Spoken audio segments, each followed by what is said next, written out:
out the blood. And go ahead and roll, please. Sorry, man. 2 Kansas, take 4. Set. Okay, 3, 2, 1. Keep it rolling, I'll do another one.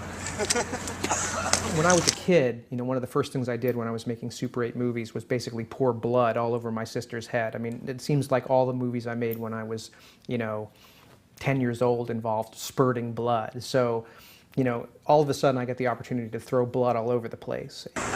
Right on the blood, like right as it blows, just drag your hand in. Okay. Yep. You just keep it going. Like I'm kind of... Yeah, exactly. Yeah, exactly. Action! Got it.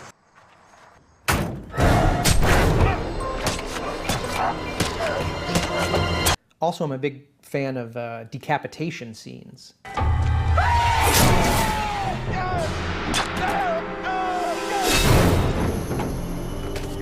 One that I remember most clearly was that had the biggest effect was in Richard Donner's original The Omen, made in 1976. There's an amazing scene where David Warner gets decapitated by a plane of flying glass. His head just comes right off. And so thankfully, in Some Guy Who Kills People, somebody gets their head lopped off.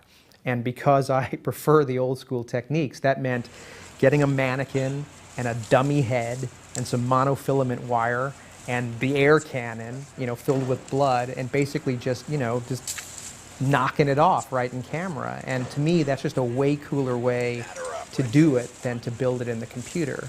And it's just much more fun to shoot too. Action!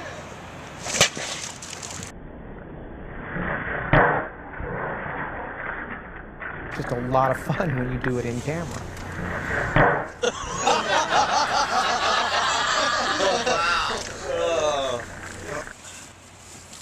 Later in the picture, the sheriff is examining the decapitated head in the morgue. And because of the lighting, I figured the dummy head really wouldn't play. So we ended up just cutting a hole in the morgue table and popping the real actor's head right through it and adding a little bit of prosthetic skin to show where it was shorn off by the machete. And again, that's just like an old, stage trick that worked perfectly. It's like his eyes follow you. The key effect shot for me was the severed hand.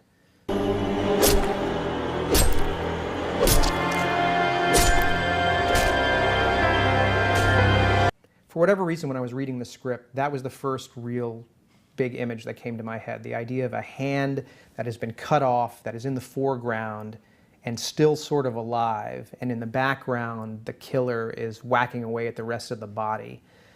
For some reason, that image just popped into my mind right away, and it's one of the first things I storyboarded.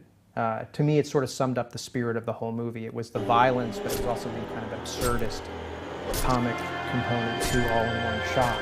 So, typically, if you had the budget, what you'd get is an animatronic hand, a radio-controlled severed hand, and you'd put that on a green screen, and you'd shoot that as a separate element, and all that, and composite it later. We had no budget or time for that. So essentially what we did was we created a fake section of drive-in movie theater asphalt.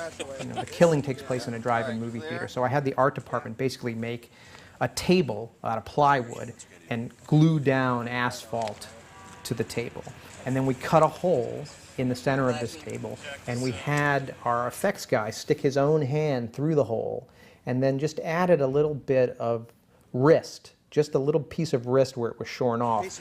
And so really the makeup in and of itself was very minimal. It was just this little piece of bloody wrist. And that way he could manipulate his hand. And then what we did was we basically lined up the fake asphalt table in the hand with the background, and with a little bit of clever lighting, a little bit of shadow play, we were able to merge those foreground and background together. So you can't really see where the fake asphalt table and the real asphalt of the drive-in meet. It just looks seamless. And I don't know, it was just one of these things that I probably would have done it the same way when I was 11 years old making a Super 8 movie. I mean, that's how I would have done it.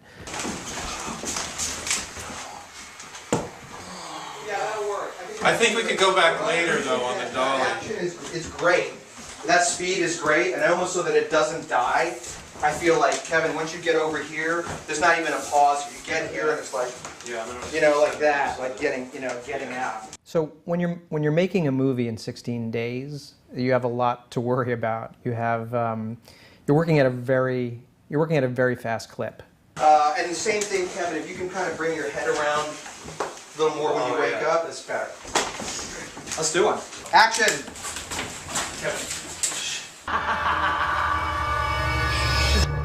And what it requires is a lot of pre-planning and decisiveness. There isn't any time on the set to say, well, maybe we should do it this way, maybe we should. You just basically have to decide, this is the shot, this is the moment. Lord, please send someone to aid this precious child and steer her down a righteous path. Amen. And shoot it. You get 3 or 4 takes, and that's basically it. You already know the answer is here somewhere. And then I'm going to cue you. You see it, you know, it's like there.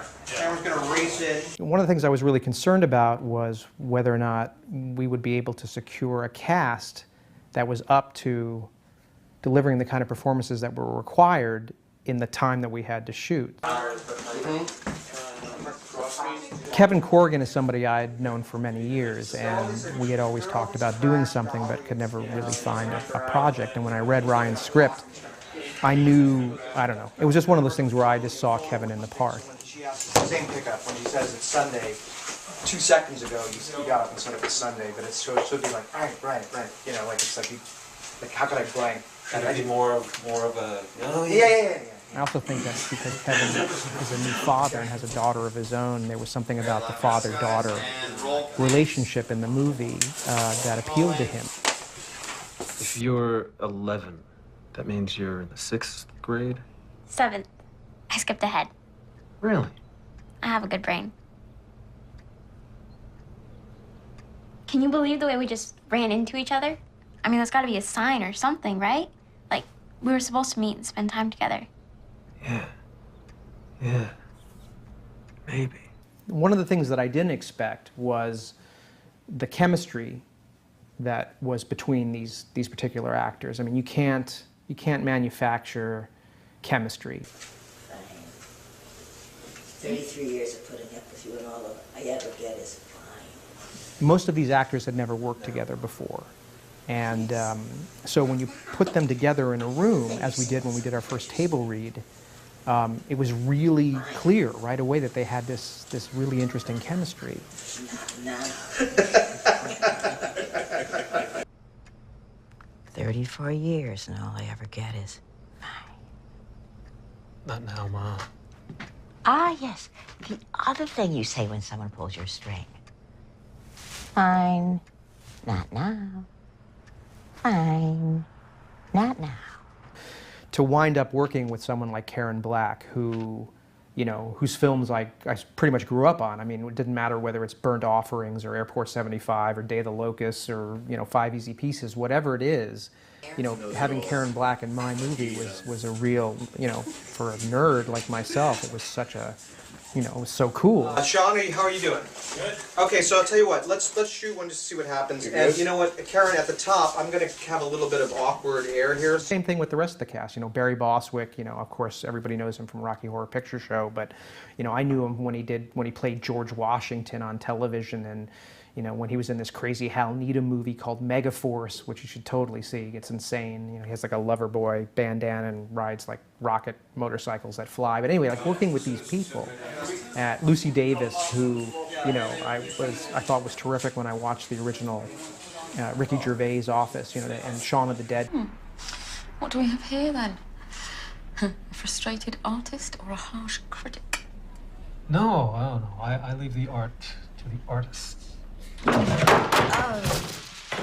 You know, Lucy, everything she did was just fall down funny. And to get to direct Leo Fitzpatrick, who was so amazing in Kids and Hal Hartley's movies, and he just brought so much to the part. So having this kind of cast, and then also having somebody like Ariel Gade, who plays Amy, you know, Ken's daughter, who was just, you know, as professional as any of the actors that have been working their whole lives. It was just, you know, I just completely geeked out. I just ended up having a great time directing them.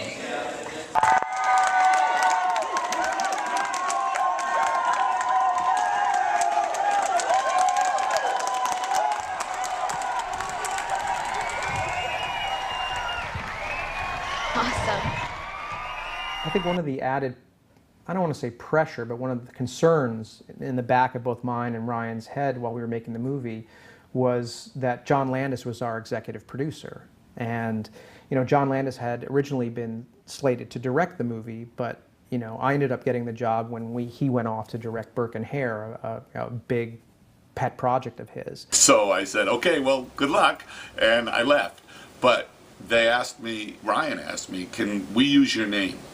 Can you be the executive producer or something? And that way we'll get the money. And I told them the truth, which is I use my name all the time and I can't get the money, so I don't know if it was that helpful to them. So since Ryan and I had both grown up watching all of John Landis's pictures and admired them so much, you know, it was almost like a parent. You know, you wanted him to be happy with the work. Ultimately, you know, as a filmmaker, you have to be happy with the work first, yourself. I mean, you have to please yourself. And so it wasn't like I was always saying, oh, I hope John, you know, likes it the way I'm doing it. But when it was all cut together, you know, and we had to show it to him, that was a concern. They showed me a cut of the movie. Jack Perez did a terrific job shooting it, and I was very pleased with it. I thought the cast was really good, and I'm proud to have my name on it.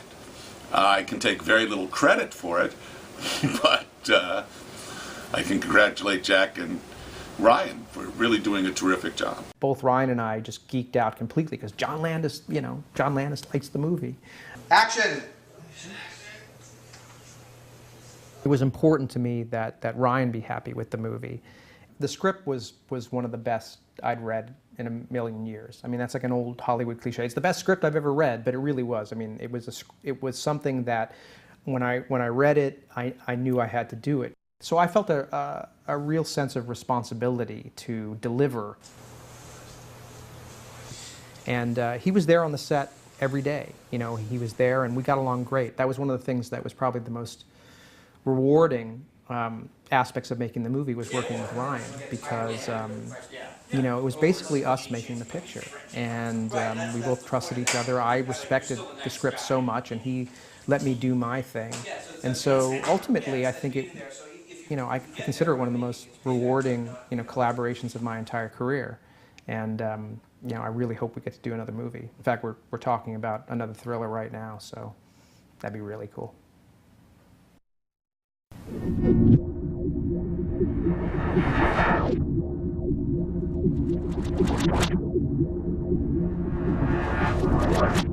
you.